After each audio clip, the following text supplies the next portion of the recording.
دردوں سے نجات کا وظیفہ۔ السلام علیکم۔ آج میں آپ کے ساتھ ایک ایسا عمل شیئر کرنے جا رہا ہوں جس کے کرنے سے انشاءاللہ آپ کے جسم سے ہر طرح کا درد ختم ہو جائے گا۔ وظیفہ پڑھنے کا طریقہ۔ آپ رات کو جب سونے کے لیے بستر پر جائیں تو آپ نے یا اللہ ہو یا قدوس ہو کو 21 مرتبہ پڑھ کر اپنے ہاتھوں پر پھونک مار کے ہاتھ اپنے پورے جسم پر پھیر لینے ہیں، اور اس کے اول و آخر 3 مرتبہ درود ابراہیمی لازمی پڑھنا ہے۔ یاد رہے کہ دونوں ناموں کو الگ الگ نہیں پڑھنا چاہیے بلکہ اکٹھا پڑھ کر ایک تصور کرنا ہے۔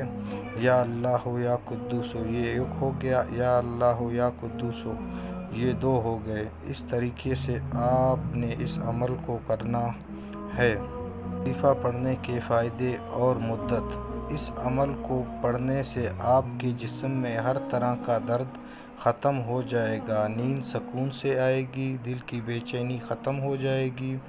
اس عمل کو آپ نے کوئی 1 یا 2 دن نہیں کرنا بلکہ آپ نے اس عمل کو اپنی زندگی کا معمول بنا لینا ہے۔ وظیفہ کے متعلق ضروری ہدایات۔